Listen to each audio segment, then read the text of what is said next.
Em nome do Pai, do Filho e do Espírito Santo. Amém. Que Nossa Senhora e Nosso Senhor Jesus Cristo possam suprir as deficiências de minha exposição.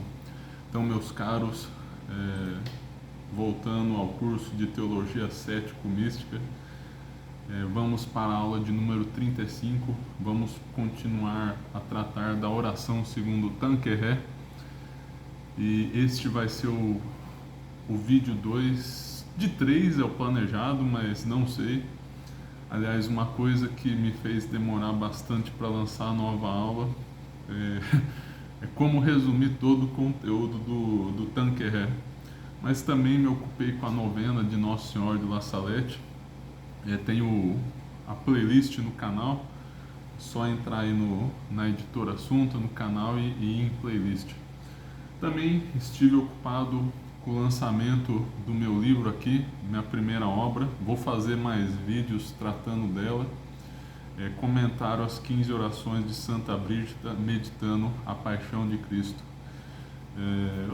Eu darei um jeito de encaixar aqui no curso, né? Até porque em grande parte eu trato da vida espiritual, né? Da vida mística.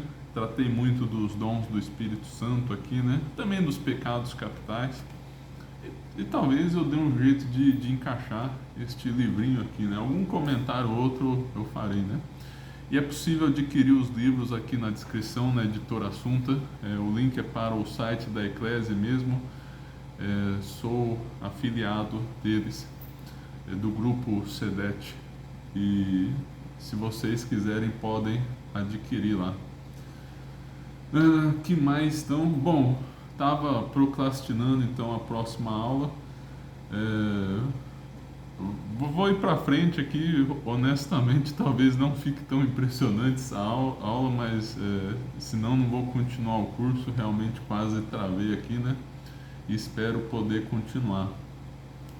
Estávamos tratando da oração antes de entrar na via iluminativa, e aí entraremos nas virtudes infusas, mas também é importante lembrar que já ultrapassamos a parte dos pecados capitais da via purgativa.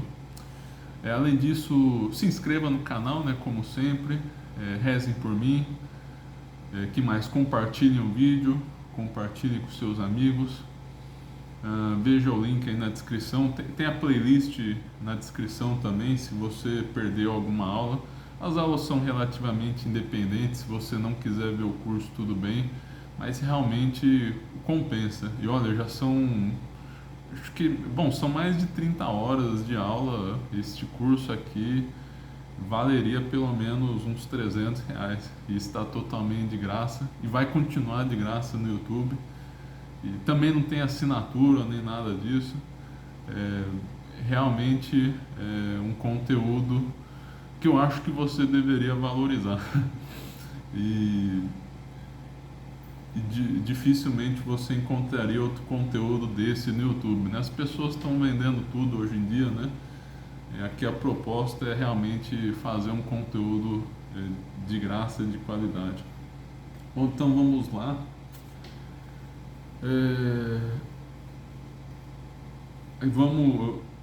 Vou lá no nosso compêndio de teologia cética e mística do Tanqueray, e lá no item 1381, relação entre a oração de simplicidade e a contemplação infusa. Então ele vai explicar um pouco a diferença dos dois. Deixa eu avisar uma outra coisa. Eu percebi que no áudio parece que estou gravando numa autoestrada aí, dirigindo. É que eu coloquei o ventilador que está de noite aqui, né? Estou tentando fazer um ruído branco para não atrapalhar meus pais a dormirem.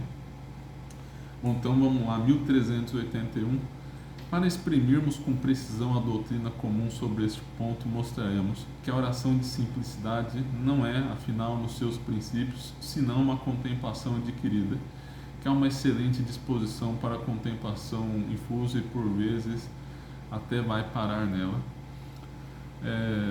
Então já alertei para vocês, não vou entrar em detalhes, mas há uma discussão sobre se há ou não uma contemplação não infusa.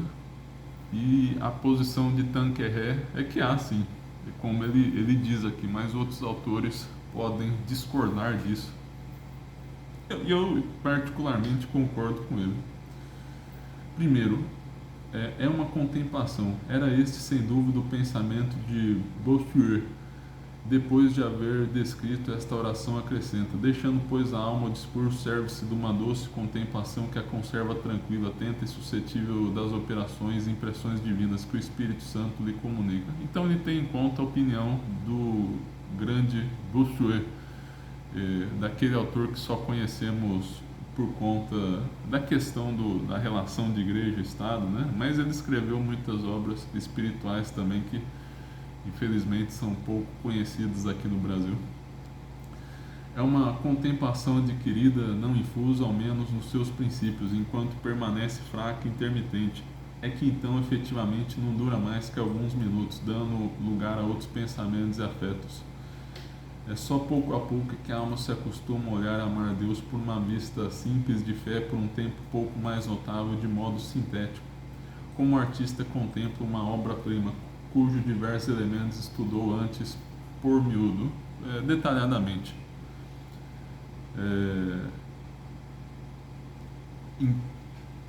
Bom, seguir mais um pouco, parece que há ali um processo psicológico ordinário que supõe evidentemente uma fé viva e até mesmo a ação latente dos dons do Espírito Santo, mas não uma intervenção especial de Deus, uma graça operante. Então, lembrando, toda oração depende da graça de Deus, mas na escola tomista, e o Tanqueray é dessa posição, ele tende ao tomismo aí,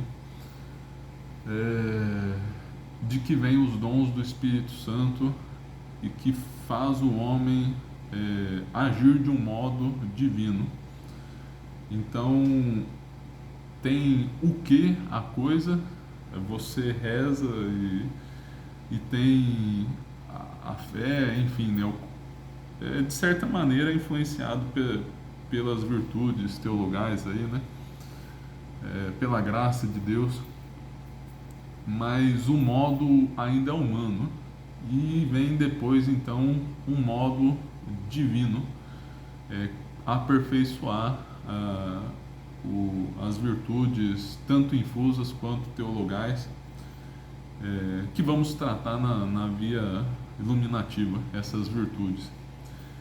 E o Tanqueray coloca aqui de interessante a ação latente dos dons do Espírito Santo, que pode haver nessa contemplação mesmo adquirida já alguma ação desses dons. Os dons então vêm, como vamos ver mais adiante no curso, vem dar esse aperfeiçoamento, esse modo divino de agir. Claro, sempre destacando, pode parecer uma distinção muito tênue, muito sutil, mas sempre lembrando que sempre há a graça de Deus. Nessa questão do modo que é uma perfeição a mais, né? Mas desde o primeiro grau de oração já há algum influxo da graça. A oração de simplicidade é uma disposição favorável à contemplação infusa. Põe efetivamente a alma, que a torna muito atenta e dócil aos movimentos da graça, fátil e imóveis ao Espírito Santo.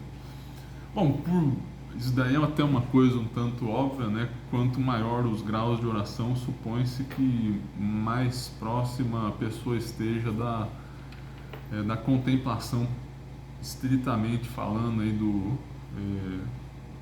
dos dons do Espírito Santo, né? Quer dizer que Deus trabalhou bastante na alma da pessoa, né? Apesar do modo ser humano, ainda, né, nesses 4 primeiros graus da oração, já tem a ação divina ali, né? E se a pessoa chegou na oração de simplicidade, quer dizer que ela já tem uma boa dose da graça de Deus, né? Uma dose excelente, né? Talvez acima de 90% das pessoas. E então está próximo da contemplação infusa, propriamente falando, da oração mística. E claro, né, há semelhanças psicológicas entre esses dois atos, há há também esse modo de predisposição, né? Mas a pessoa fica muito mais atenta aí aos movimentos do Divino Espírito Santo. Eu vou pulando aqui, né? Não vou ler todos os parágrafos, obviamente. Assim, pois há 1384. Assim, pois há certa continuidade entre a oração afetiva simplificada que se pode adquirir pelo espírito de fé e a quietude. Oração infusa produzida com a colaboração da alma pelos dons do Espírito Santo. Há, porém, uma diferença essencial entre ambas, visto uma ser adquirida e a outra infusa. Mas há um traço de união, uma ponte. A oração de simplicidade começa com uma simples vista de fé e termina quando apraz a Deus pela intervenção do Espírito Santo na alma. É certo que ele não está obrigado, ainda quando a alma chegou à oração de simplicidade, a transformá-la em oração infusa, que sempre fica sendo um dom gratuito e que não podemos elevar por nós mesmos, mas falo muitas vezes quando encontra a alma bem disposta, porque nada tanto deseja como unir a si mesmo de modo mais perfeito as almas generosas que nada lhe querem recusar. Então, sempre lembrando da gratuidade desse chamado de Deus, né? A oração mística e contemplativa em sentido estrito, né? Reconhecer essa gratuidade, né? Justamente para mais facilmente obtê-la, né? Quanto mais humilde a pessoa é, mais atrai a Deus. E se ela pensar que é algo que Deus lhe deve, aí a chance de receber é menor. Então, apesar de ser da graça, né? Deus dá em certa medida, né, a todos a oportunidade de avançar aí nos 4 primeiros graus da oração, né, que são de modo humano. E então a pessoa, de certa maneira, né, em certo sentido, poderia se esforçar e obter, mas essa linha divisória aí é Deus que a rompe. E Deus que faz a pessoa ter essa oração mais elevada. Então, muito importante, né? Sempre essa tensão entre a liberdade humana e a graça de Deus, né? E na oração mística, valorizar ainda mais a graça de Deus. Esta forma 1385, esta primeira forma de via unitiva é já muito perfeita, unida afetuosamente, habitualmente a Deus, esforça-se a alma por exercitar as virtudes e no que elas têm de mais elevado, com o auxílio dos dons do Espírito Santo. Pulando um pouco. Quando chega no momento de orar, sua oração é muito simples, fixa os olhos na fé fixa os olhos da fé naquele Deus que é seu Pai, que habita nela e que colabora com ela, e contemplando amam. Uma vez manifesta-se por este amor em anseios generosos, outras por meio de puros atos de vontade. Pulando mais pouco, há momentos em que os dons de ciência, entendimento e sapiência, que habitualmente não operam nele senão em estado latente, se manifestam como um relâmpago e apoiam um momento em doce repouso. É uma espécie de iniciação na contemplação infusa. Então, comentar o seguinte para vocês. Já alertei em outras aulas, mas é bom lembrar, até porque faz um bom tempo da última aula. Teoricamente, essa parte aqui seria bem adiante, antes dos dons do Espírito Santo e não antes da via iluminativa. Aqui já está tratando da via unitiva, mas como eu já mencionei antes, eu quis dar a visão geral de oração. Então já tratamos na outra aula e vamos ainda retomar à luz de Royo Marim os graus de oração, os 4 primeiros aí, né? Oração vocal, meditação, oração de... Meu Deus, esqueci o nome aí. Tem a oração de simplicidade que estamos tratando agora, e a terceira oração de afeição, simples afeição. Esqueci o nome técnico, mas é uma oração mais simples, onde a pessoa faz uma transição entre essa de simplicidade absoluta, mais plena, e a meditação, ela faz mais atos de vontade, sem meditar muito aí. É uma oração mais simplificada.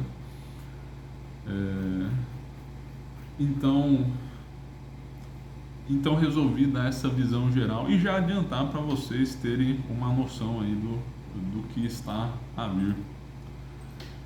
Bom, capítulo 2 da contemplação infusa. Expostas as noções gerais sobre a contemplação infusa, percorreremos seus diferentes graus. Noções gerais sobre a contemplação infusa: sua natureza, suas utilidades e sinais de vocação próxima à contemplação. Definição: os autores antigos, como não distinguem explicitamente entre a contemplação adquirida e infusa, não dão geralmente a distinção específica entre uma e outra. Inclusive, daí vem uma das razões de divergência, muito provavelmente, ao menos, né? Talvez alguns autores vão interpretar isso como que não é uma contemplação adquirida. Dos diversos artigos de Santo Tomás sobre este assunto, pode-se concluir que a contemplação é uma vista simples e intuitiva. Então é uma visão simples. Ainda continua a definição: vista simples e intuitiva de Deus e das coisas divinas que procede do amor e tende ao amor. Contemplatio pertinet ad ipsum simplet intuito veritatis, principio habet in affecto, enquanto delicet aliquis ex caritate Deo contemplatione intitato. Então trouxe a citação aqui, né? Até pensei aqui, até fiquei surpreso na hora, né? Que usou o termo intuição e parece que usa mesmo no latim, intuitum veritatis.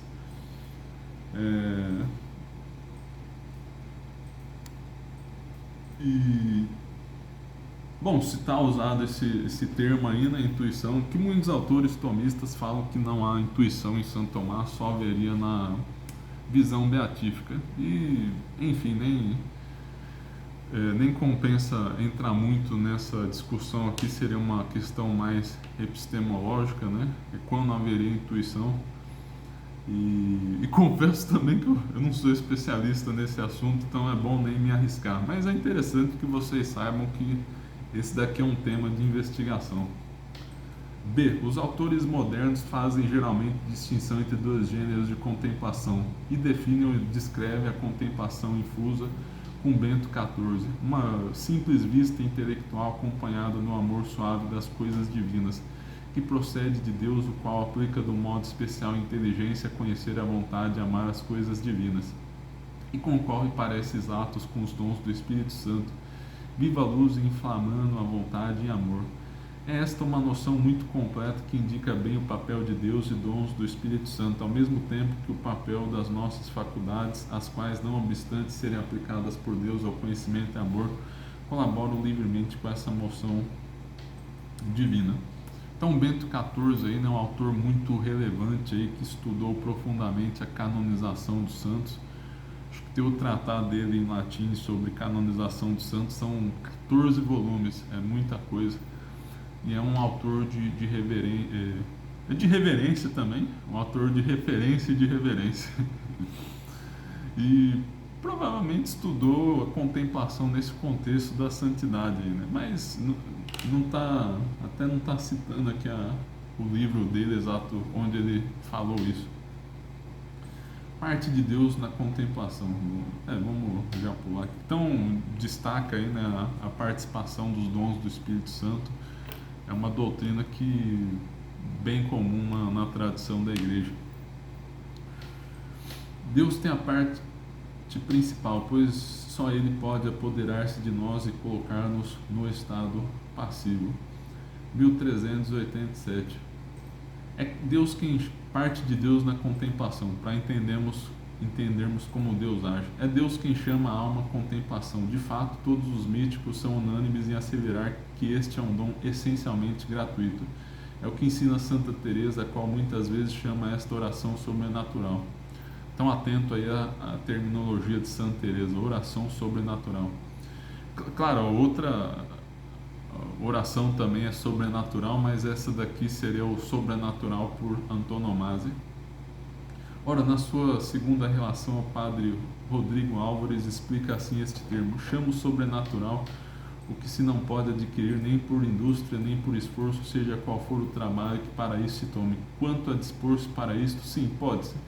E é esse, sem dúvida, um grande ponto. Melhor ainda dá a compreender por esta graciosa comparação. Deus comprasse primeiro em fazer subir a alma para si, degrau por degrau. Em seguida toma essa pombinha e coloca no ninho, para lá repousar. Então, uma descrição bastante terna aí, né, que Deus faz que progressamos degrau por degrau e depois nos coloca no ninho como se fôssemos pombas. Também em São João da Cruz, né, tem um método ativo e passivo, e Deus opera nela. Não vou ler. Vou ler a citação dele aqui, né? Queria economizar tempo. E entre os dois estados há toda a diferença que existe entre a obra humana e a obra divina, entre o modo de ação natural e sobrenatural. Vejam só essa distinção bem comum na escola tomista.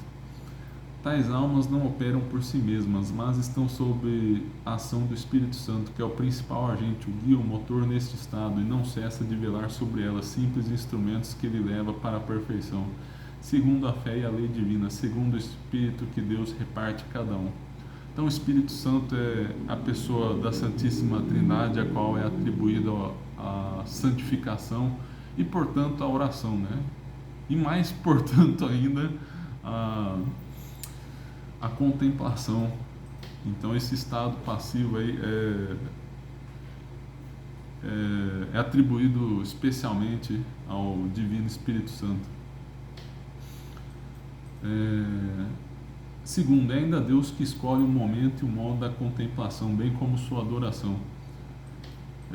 E é Ele só efetivamente que põe a alma no estado passivo ou místico, assenhorando-se de suas faculdades. Então Deus domina completamente a alma. Na contemplação 1389, atua Deus sobretudo no que os místicos chamam a fina ponta da alma, ou o cimo da alma, o cimo da vontade, o fundo íntimo da alma. Cimo aqui mais comum no português de Portugal, é o cume da montanha, ponto mais elevado. E aí explico. O que se deve entender por essas expressões é tudo que há de mais elevado na inteligência e na vontade. A inteligência não enquanto raciocina, senão enquanto recebe a verdade por meio de um simples olhar sob o influxo dos dons superiores de entendimento e sapiência. É a vontade no seu ato mais simples, que é amar e gostar das coisas divinas. Ele citou aqui tem uma discussão também, né, na vida espiritual. É comum a tese de que o dom de inteligência e de sabedoria são contemplativos, mas há discussão de se o dom de ciência também é contemplativo. É engraçado que num trecho aqui acima, esqueci de comentar, aqui, há momentos em que os dons de ciência, entendimento e sapiência, 1385,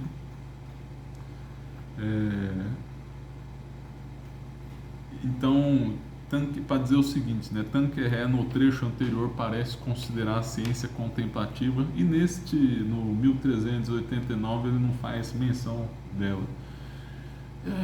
Na verdade, eu ainda vou redescobrir isso. Já li o livro há um tempo, né? Eu não lembro a opinião de Tanqueray quanto a isso. Eu acho que ele considerava assim, o dom da ciência como contemplativo, mas vamos ter a oportunidade de descobrirmos juntos aqui mais adiante no curso. Mas para que vocês fiquem atentos que há essa questão disputada aí na teologia mística. É nesse centro da alma que Deus produz ao mesmo tempo conhecimento e amor. Um conhecimento que, sem deixar de ser obscuro, fere vivamente a alma, porque é experimental ou quase experimental. Então os autores místicos fazem essa associação, né, algo quase que experimental, né? E é uma coisa obscura também, de uma certa maneira a pessoa conhece ainda mais as verdades da fé, mas ainda assim é algo de obscuro. Alguns até usam o termo o claro obscuro da fé. Na verdade, não sei bem como é traduzido em português, o claro, chiaro oscuro da fé, é, como dizem em italiano. Mas para dizer o seguinte, né, que a fé e a contemplação aí tem isso, né? É um conhecimento que nos ultrapassa e não temos uma total apreensão dele, né? Fazendo-nos tirar de duas ideias que já tínhamos por uma conclusão que essa mesma luz torna impressionante. Assim, por exemplo, de ser Deus tudo e nós não sermos nada, dá-nos o Espírito Santo a compreender que a humildade é para nós um dever imperioso. Então, um conhecimento mais profundo da humildade, do nada que somos e da grandeza de Deus, produzindo em nós espécies infusas que, por virem de Deus, representam de modo mais perfeito e empolgante as coisas divinas. É o que se dá em certas visões ou revelações. Isso daqui parece não ser essencial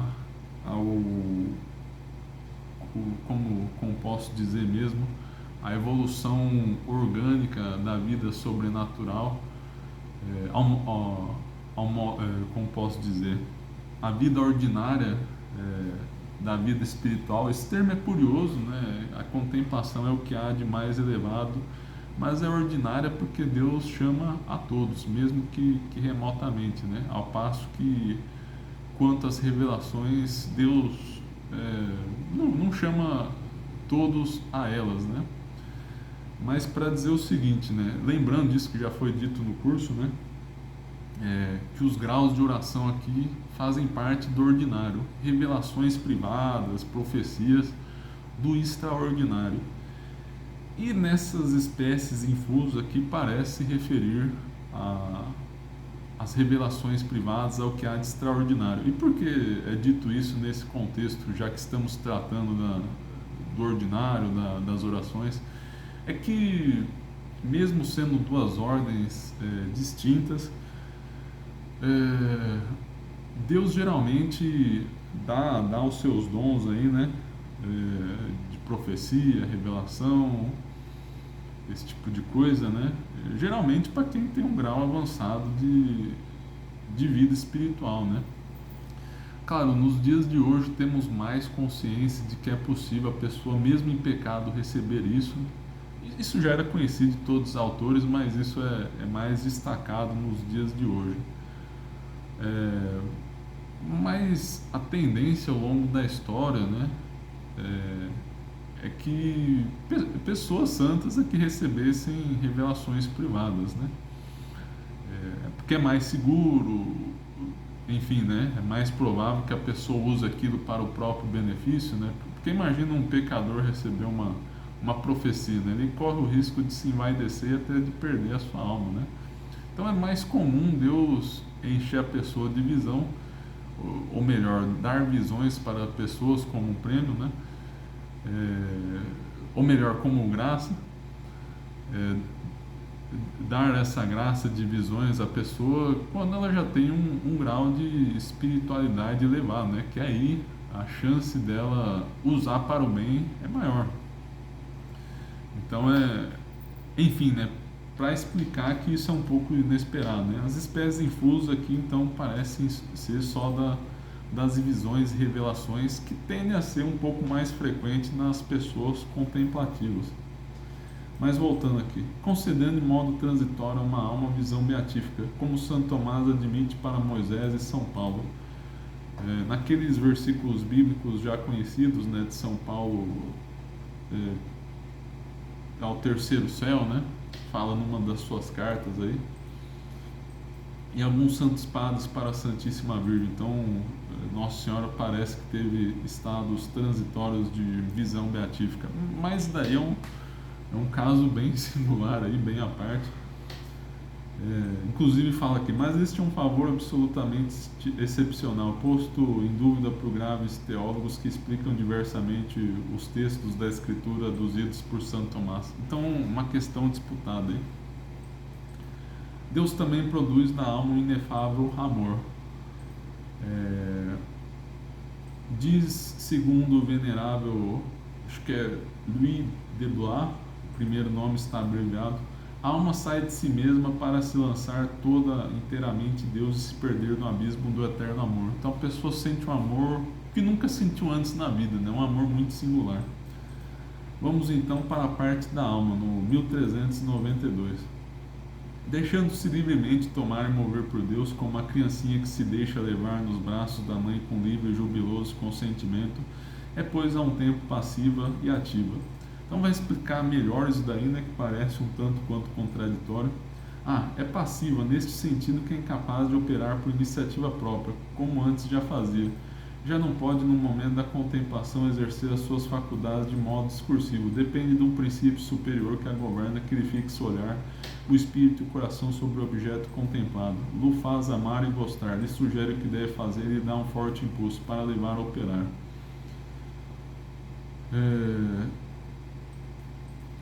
B. Mas a alma que não pode escorrer como antes não fica ociosa. Sob o influxo da moção divina opera tendo olhar em Deus e amando, posto que por meio de atos que não são por vezes mais que implícitos. Opera até com mais atividade que nunca, porque recebe um influxo de energia espiritual que multiplica suas próprias energias. Sente-se como que transformada por um ser superior, e é, por assim dizer, a alma da sua alma. Levanta-se e arrebata para Deus. E é o efeito da graça operante em que ela consente com felicidade. Então é o seguinte, é um pouco difícil explicar isso, mas aí depende passivo e ativo em relação ao quê? A alma fica passiva em relação a Deus, ela não tem uma ação que não seja ligada a Deus, então nesse sentido fica passivo, mas no sentido ontológico, por assim dizer, metafísico, a pessoa opera ainda mais, porque está sendo movida por Deus e o grau de operação dela é excelente. E é uma operação no íntimo da alma, né? É uma coisa, como Deus tem livre acesso ao nosso ser, né? Ele nos move a partir de dentro, né? Então, isso também claro, uma graça de Deus, né? Mas isso faz parte de nós pela graça. Então, nesse sentido, a pessoa fica ainda mais ativa, né? Então, fala-se muito da passividade, né? Porque é Deus que toma conta da alma, né? Mas, em um outro sentido, a pessoa fica ainda mais ativa, né? Um grau mais elevado de operação. Neste estado aparece Deus sob um aspecto novo, como uma realidade viva que se aprende por uma espécie de conhecimento experimental que a linguagem humana é incapaz de exprimir. Pular um pouco aqui, tinha uma citação de São Bernardo, mas bom, passar adiante aqui, né? Se quiserem ler, tem na 1394, o item, a página da minha edição aqui, 665. É um conhecimento intermédio entre a fé ordinária e a visão beatífica, mas que em última análise se reduz à fé e participa de sua obscuridade. Então ainda não é a visão beatífica. Muitas vezes a alma ama muito mais do que conhece, uma contemplação seráfica, por oposição à contemplação querúbica, em que predomina o conhecimento. A vontade atinge efetivamente seu objeto de maneira inteligente na inteligência. Esta não conhece, não segundo a representação à imagem, a espécie inteligível que recebe do objeto. A vontade ou o coração tende para a realidade, tal como ela é em si mesma. E é por isso que podemos amar a Deus tal qual é em si mesmo, posto que a nossa inteligência não descubra na terra sua natureza íntima. A mesma obscuridade em que ele se envolve não faz mais que avivar o nosso amor para com ele, desejar ardentemente a sua presença. Então está falando do grande amor a Deus, da obscuridade, né? Então, retomando temas já dados. Na contemplação, uma mistura de gozo e angústia, alegria inefável de saborear a presença do hóspede divino, amargura de o não possuir completamente. Então a pessoa tem, como Santa Teresa diz, como é que é a frase? Morro, mas não morro. É uma coisa assim. Morro de não morrer. Tem várias, acho que tem até mais de uma expressão nesse sentido. Morro de não morrer. Então a pessoa alcança algo muito elevado, mas ela fica com aquele gostinho de que já quer ir para o céu. É isso que está falando. E fala que muito importante, né, há fases particularmente dolorosas que se chamam noites e fases doces e suaves. E fala que também influencia o temperamento, né? Fala de São João da Cruz e Santa Joana de Chantal, que vem mais a cruz e a provação, e alguns santos parecem ter mais alegria e inebriamento da contemplação, como Santa Teresa e São Francisco de Sales. Esta contemplação permanece inefável, inexprimível, como confessam unânimes os místicos. A pessoa tenta descrever, mas ela sabe que aquilo está muito distante do que aconteceu de verdade, e ela sabe que a outra pessoa não vai entender o que ela está falando, só se a outra pessoa for uma mística também, né? Então ela percebe que a linguagem não está retomando aquela experiência, né?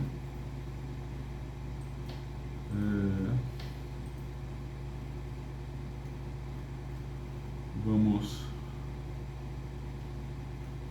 Fala do amor ardente.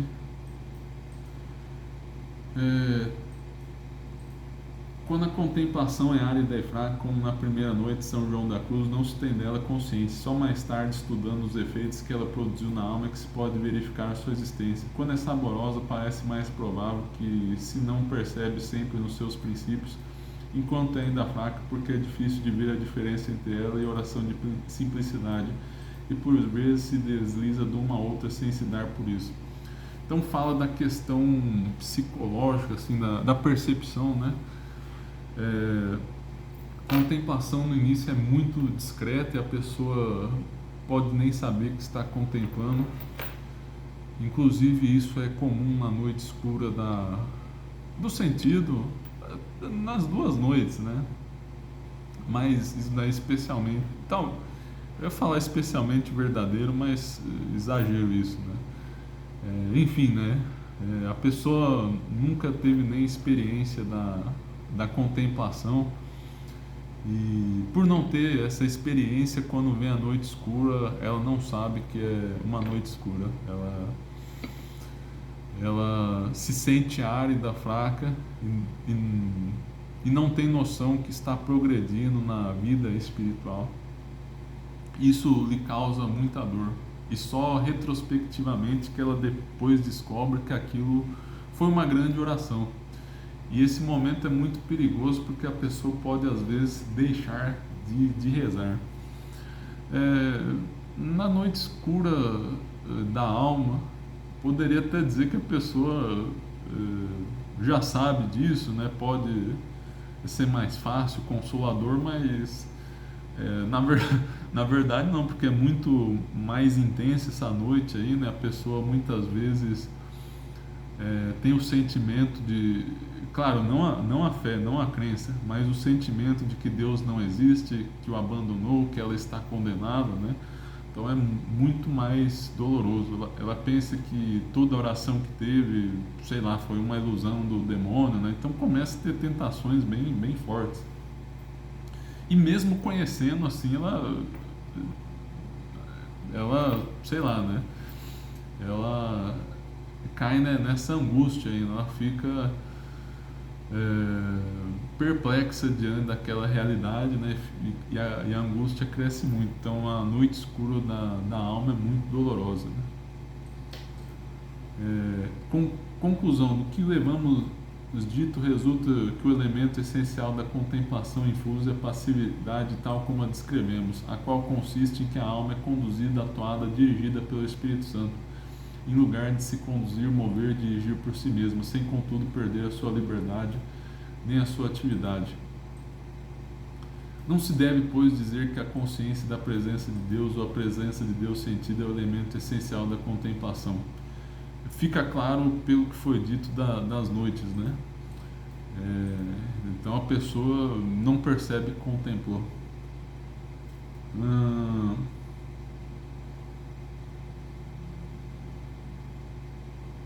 E, bom, vamos seguir aqui nas vantagens da contemplação. 1402. Deus é nela mais glorificado, fazendo-nos experimentar a infinita transcendência de Deus. Então, óbvio, né, que a pessoa cresce na graça e glorifica mais a Deus e temos mais conhecimento dele, participamos mais de sua glória, né? Em vários sentidos, Deus é mais glorificado. Tanto por ser mais conhecido, por ser mais amado, mais louvado. São tantos mais agradáveis a Deus estas homenagens e honram tanto mais quanto é certo que são mais diretamente inspirados pela ação do Espírito Santo.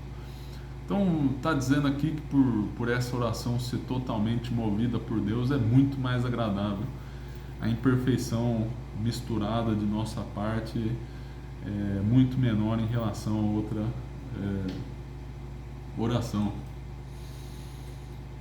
A alma nela é mais santificada,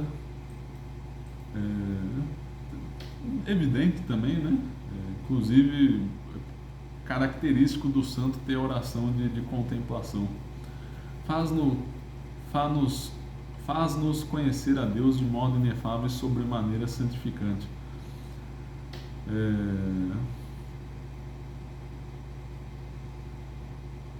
Sobre esse parágrafo aqui, se eu entendi bem o ponto, vai falar que Deus se mostra de maneira oculta e quieta, e isso é ocasião para maiores méritos. Como Deus é bastante discreto nesse momento, os méritos são maiores. Então parece ser esse ponto, né?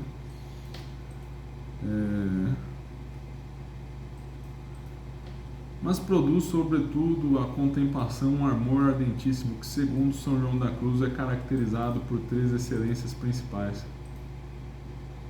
Primeiro, ama a Deus a alma não de si mesma, mas por Ele. Então, amar a Deus por Deus. A segunda excelência, amar a Deus em Deus. Porque nesta união ardente a alma se absorve em amor de Deus e Deus se entrega à alma com grande veemência. Terceira excelência do amor supremo é que a alma ama a Deus e neste estado pelo que Ele é. Quer dizer, ama-o não somente porque Ele se mostra para com ela generoso, bom e glorioso, mas muito mais ardentemente porque Ele é tudo isto essencialmente. Então a pessoa ama a Deus pelo que Ele é, sem buscar vantagens secundárias, né? A pessoa já pela contemplação ela vai sendo purificada também, né? Não sei se vai dizer aqui nesse trecho, mas ajuda a purificar, né? O que a alma não consegue purificar por si mesma, né? Então a pessoa ama a Deus, Deus que a move, né? E sem Deus, pela absorção, é um pouco difícil de explicar e honestamente é de entender um pouco, mas enfim, amar a Deus por Deus, em Deus e pelo que Ele é. Esse amor é acompanhado, 1405, em seu grau superior da prática de todas as virtudes morais, em particular da humildade, da conformidade com a vontade divina, da entrega total a Deus, por isso mesmo da alegria e da paz espiritual, até mesmo no meio das provações por mesmo terríveis que experimentam os místicos. É o que veremos mais por miúdo, mais detalhadamente, analisando os diversos graus de contemplação. Então, esse daí é até um critério aí de distinção, né? A pessoa não está crescendo na oração se ela não cresce nas virtudes morais aí, né? Então, se a pessoa não está ficando mais humilde aí, né? Então ela se enganou aí, a oração dela não está crescendo tanto quanto ela imagina. O chamamento próximo à contemplação Deixemos de parte neste momento a questão controversa do chamamento geral e remoto de todos os batizados à contemplação. Ficamos quanto possível no terreno dos fatos e queremos examinar estas duas questões. A quem concede Deus geralmente a graça da contemplação? Quais são os sinais do chamamento próximo e individual à contemplação? Não lembro se o Tanqueray trata disso em outro ponto do livro, mas a tendência, esse livro qual que é a data? Deixa eu confirmar a data para não falar besteira. Mas a tendência em nossos dias é de considerar que todos são chamados à contemplação. Há o chamamento universal à santidade, isso é certo, né? E se a contemplação faz parte da santidade, o que é doutrina comum também, então Deus chama todos à contemplação. Então todos são chamados a essa contemplação, né? E o Tanqueray busca não se envolver nessa controvérsia nesse momento, aí vai falar do chamamento próximo. Isso, o livro Compêndio de Ascética e Mística dele foi lançado pela primeira vez em 1924, no início do século passado. Já teve o Arinteiro, acho, bom, já que estamos pesquisando aqui, Arinteiro acho que foi no final do século XIX que ele já falou na evolução mística. Não, foi no início do século XX também, até um pouco antes do Tanqueray. E essas opiniões aí se tornaram comuns no século XX, né? Ou seja, que todos são chamados à santidade, santos são chamados à contemplação, logo todos são chamados à contemplação. Então esse raciocínio, esse silogismo aí é aceito por todos, né? Mas o Tanqueray aqui não vai entrar nesse mérito agora, vai falar do chamamento próximo. Falamos antes do remoto, ou seja, Deus chama a todos indistintamente, sim, mas a pessoa vai ter que trabalhar bastante ainda, né? Percorrer ordinariamente, né? Claro, Deus tem seus caminhos, mas geralmente percorrer a via purgativa, a via iluminativa, e só depois que na via unitiva vai contemplar em sentido estrito, né? Nesse sentido da oração de quietude, né? Dos graus que vamos ver adiante, né? Da contemplação infusa. A quem Deus ele vai dividir a questão a quem Deus concede geralmente a graça da contemplação, quais são os sinais do chamamento próximo individual à contemplação. A quem concede Deus a contemplação, um dom gratuito, como já falamos antes, concede a Deus a quem quer, quando quer e como quer, geralmente, contudo, de modo normal. Não a concede senão às almas bem preparadas. Por exceção, de maneira extraordinária, concede às vezes Deus a contemplação a almas desprovidas de virtudes, a fim de as arrancar as garras do demônio. Então, por ser da graça, Deus pode elevar a pessoa rapidamente, aí, né? Parece ter sido o caso de São Paulo, né? Não lembro qual autor falou, talvez foi o Garrigou Lagrange ou Beato Maria Eugênio. Ele se converteu, já estava na sexta morada, quiçá na sétima, então já se converteu contemplando. É o que diz Santa Teresa: almas que entendem Deus, que por este meio as pode granjear para si, já que as vê de todo perdidas, quer sua majestade que não fique por ele.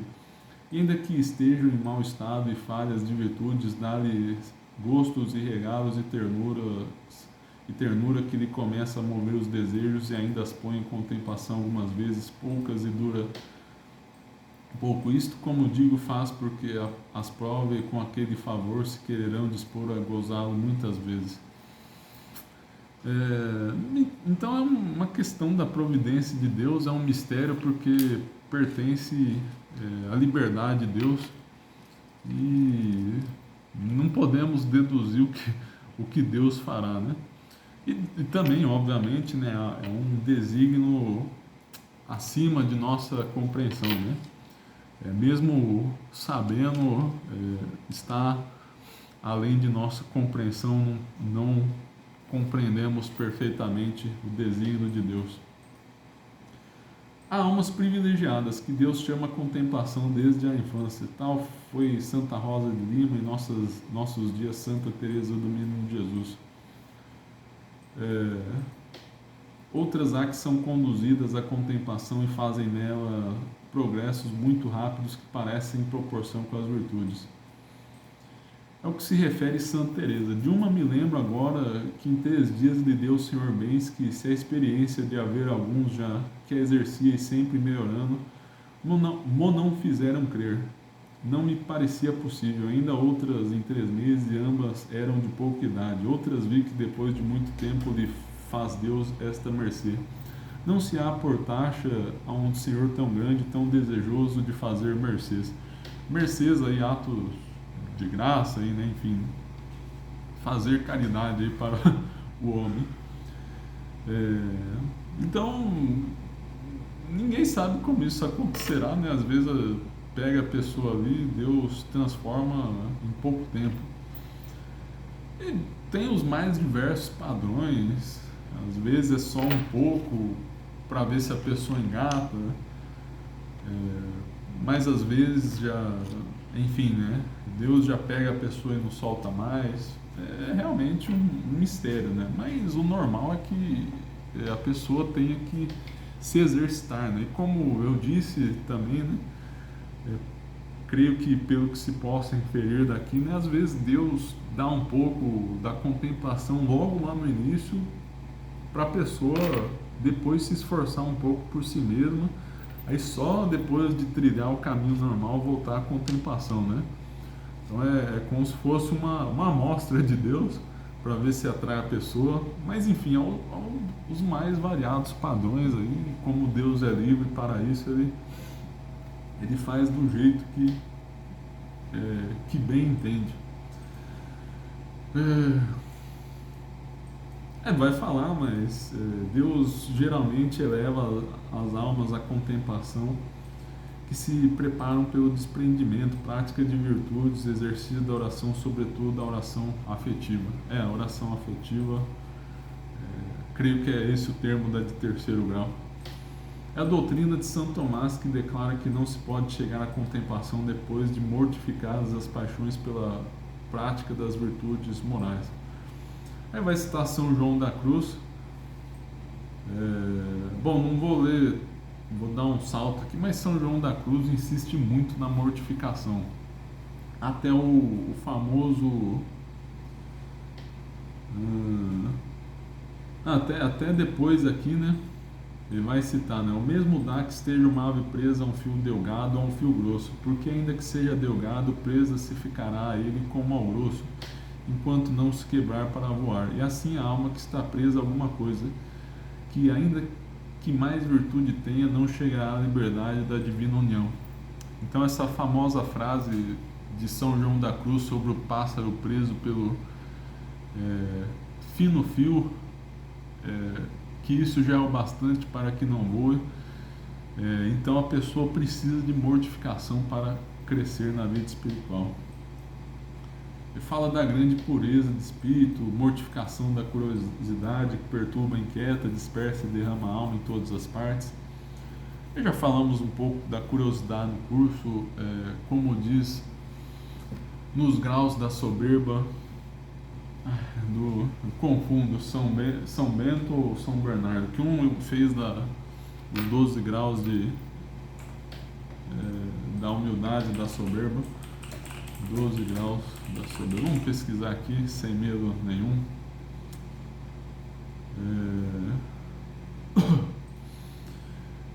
Fala que a curiosidade é uma espécie de vaidade, porque é esse querer dominar pelo olhar. A pessoa se sente poderosa pelo olhar, e é importante mortificar isso mantendo os olhos baixos.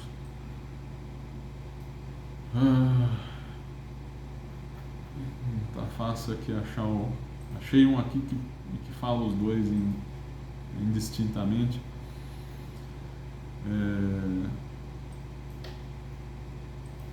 O da soberba, pelo que eu entendi aqui, não achei rápido, é o de São Bernardo, que escreveu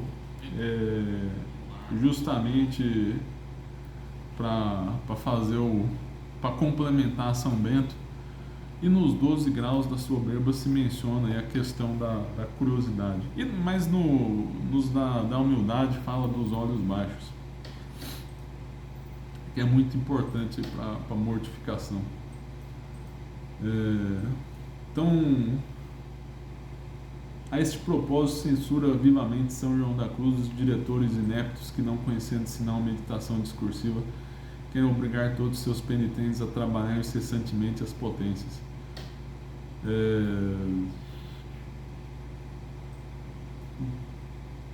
Então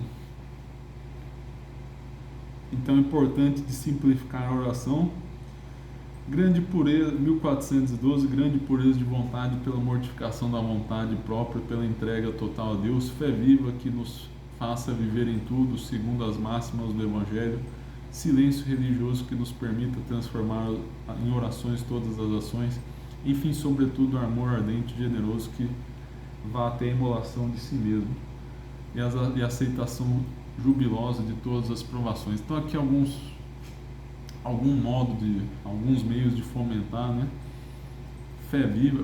Acho que ficou clara a questão da mortificação, tentar se purificar de tudo. Fé viva, tentar ver tudo à luz de Deus, silêncio religioso, transformar as ações em orações, e o amor ardente e generoso. Sinais do chamamento próximo à contemplação. Então, o que falamos até agora nesse capítulo são os sinais do chamamento próximo à contemplação, mas de uma perspectiva geral e de como fomentar. Agora são os sinais propriamente falando.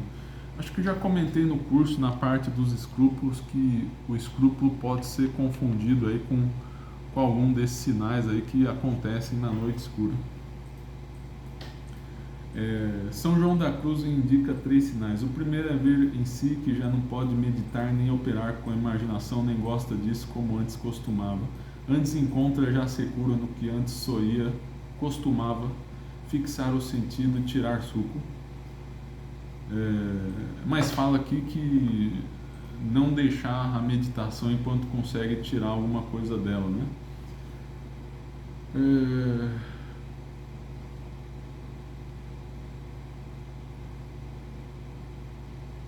A não ser quando a alma se puser na paz e quietude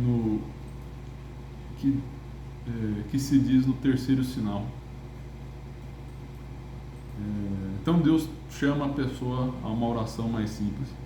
O segundo é quando vê que lhe não dá vontade nenhuma de pôr a dita imaginação nem o sentido em outras coisas particulares, nem exteriores, nem interiores. Então a pessoa só pensa em Deus só. É claro, né, às vezes tem coisas da vida aí, né, mas é tudo ordenado a Deus. E se aquilo não se encaixa a Deus de alguma maneira, a pessoa sente tédio. O terceiro e mais certo é que se a alma gosta de estar a sós, com atenção amorosa, o Deus sem particular, atenção amorosa a Deus. Acho que tem um erro de digitação aqui. O terceiro e mais certo é se a alma gosta de estar a sós, com atenção amorosa a Deus sem particular consideração, em paz interior e quietude, descanso, sem atos e exercícios das potências, memória, entendimento e vontade. Então a pessoa quer ficar na presença de Deus, uma presença simples, mas geral. Porém, convém aqui saber que esta notícia geral de que vamos falando, e às vezes tão sutil e delicada, moralmente, quando é mais pura, simples e perfeita, e mais espiritual interior que a alma, ainda que está empregada nela, não a vê nem a sente. Isto sucede mais, como dizemos, quando ela em si mais clara e pura e simples e perfeita. Então, o é quando ela penetra na alma mais limpa e alheia de outras inteligências e notícias particulares, em que podia fazer preso o entendimento e sentido.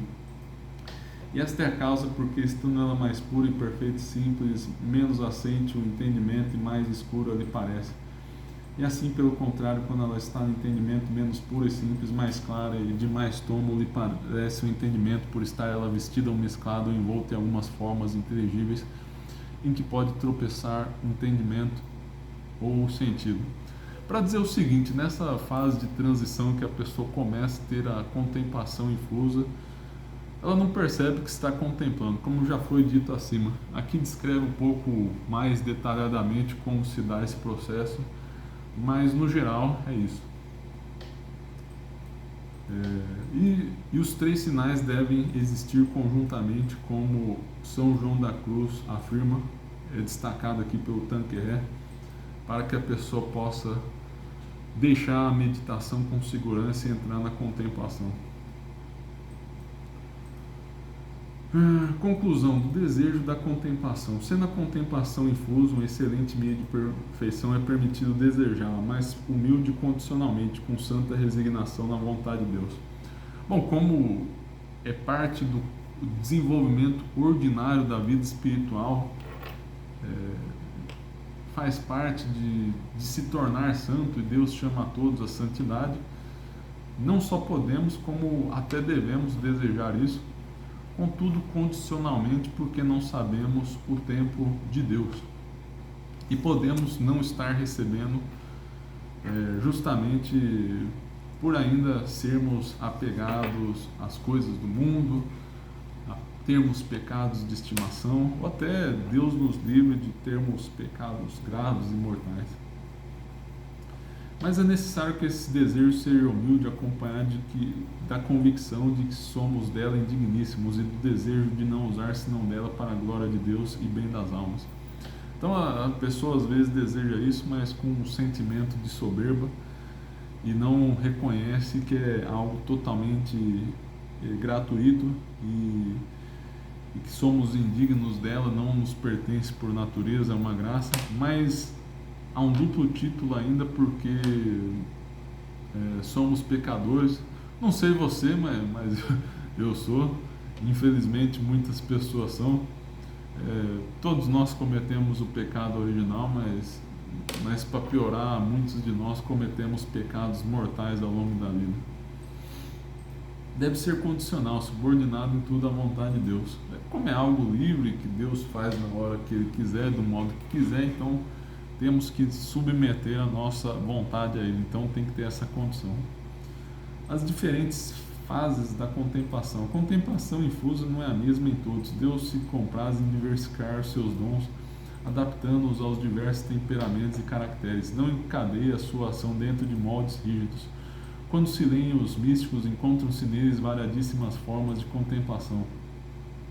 Parece, contudo, que através desta multiplicidade há uma certa unidade que permitiu aos autores espirituais classificar os estados principais percorridos pelos místicos. Estádios. Fiquei em dúvida se isso foi intencional ou não. Primeiro eu pensei que fosse a palavra estados, mas depois usa percorridos, talvez fosse uma imagem intencional aqui da edição, ou até do autor, né? Não relataremos aqui as diferentes classificações adotadas pelos diversos autores, segundo um ponto de vista em que se colocam, distinguem graus mais ou menos numerosos, por vezes contam como graus diferentes, o que em realidade não constitui mais que formas variadas do mesmo estado. Vou ler a nota, ele tem uma nota interessante, já lemos um pouco disso nos graus de oração do ar inteiro. Ele também cita alguns autores, acho que inclusive os mesmos que serão citados aqui. O padre Ribet, Mystique Divine, e no capítulo 10 enumera enumera as principais classificações. Álvares de Paz, tinha no ar inteiro, quase certeza, conta com 15. A intuição da verdade, a concentração interior das forças da alma, o silêncio, o repouso, a união, a audição da palavra de Deus, o sono espiritual, o êxtase, o rapto, a aparição corporal, a aparição imaginária, a visão intelectual, a obscuridade divina, a manifestação de Deus, a visão intuitiva de Deus. Shiran tem uma nomenclatura mais complexa e confusa. nem cita aqui. O Padre Caramelli distingue 12 graus: recolhimento, silêncio espiritual, quietude, embriaguez do amor, o sono espiritual, as ansiedades, a sede do amor, os toques divinos, a união mística e simples, o êxtase e o rapto, a união estável e perfeita. O Padre Felipe da Santíssima Trindade, esse é Carmelita descalço, e número 6, o recolhimento, a quietude, a união ordinária, o impulso divino, o rapto, o matrimônio espiritual. O Felipe da Santíssima Trindade aí,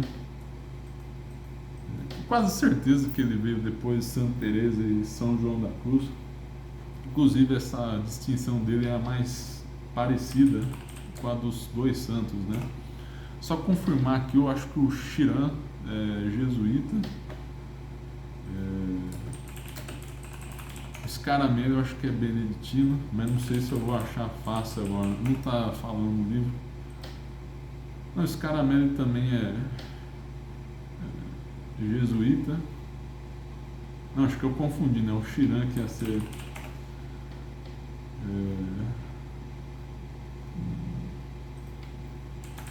ia ser beneditino, mas não tá fácil de achar agora, que é aquele tipo de autor que geralmente só os especialistas conhecem. Eu acho que nunca foi traduzido, acho que deve ter só em latim mesmo. Dominique Chiran, quase. E há essas divisões aí. Um beneditino alemão, sim, acertei aí, graças a Deus aí, memória funcionando.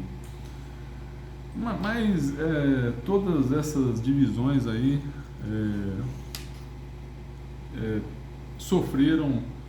Esses autores, na verdade, são até posteriores a Santa Teresa e São João da Cruz. Ainda houve alguns que insistiram em uma nomenclatura diferente.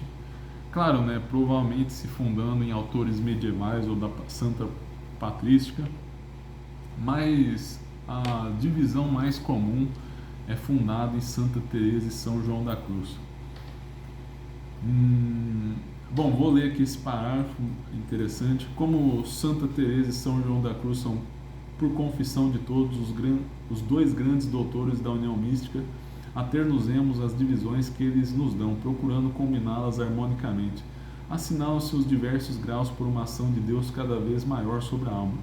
Quando Deus se apodera da fina ponta da alma, que já falamos aí, né, do cume, das potências mais elevadas da alma, deixando as faculdades inferiores e os sentidos livres para se entregarem à sua atividade natural. É a oração de quietude. Quando se assenhoria de todas as faculdades interiores, deixando somente sentidos exteriores à sua atividade, é a união plena, que se apodera ao mesmo tempo das potências interiores e dos sentidos exteriores, é a união estática, desposórios espirituais. Quando estende, enfim, sua ação sobre todas as faculdades interiores e exteriores, já não de maneira transitória, mas de modo estável e permanente, é o matrimônio espiritual. Tais são os 4 graus que distinguem Santa Teresa e São João da Cruz. Acrescenta ali as 2 noites ou provações passivas, mas a primeira não é mais que uma espécie de quietude árida e crucificante. A segunda compreende o complexo das provações que precedem o matrimônio espiritual e se encontram na união plena e na união estática. Trataremos, pois, da quietude árida suave, da união plena, da união estática suave e crucificante, da união transformante ou matrimônio espiritual. Então fica claro aqui que o Tanqueray fala de 8 graus de contemplação, em Royo-Marim são 9. No ar inteiro não, confesso, não ficou claro para mim. Eu acho que eu não tenho um veredito aí, porque é o seguinte, né? Eles vão contando os fatos e até citando os termos, né?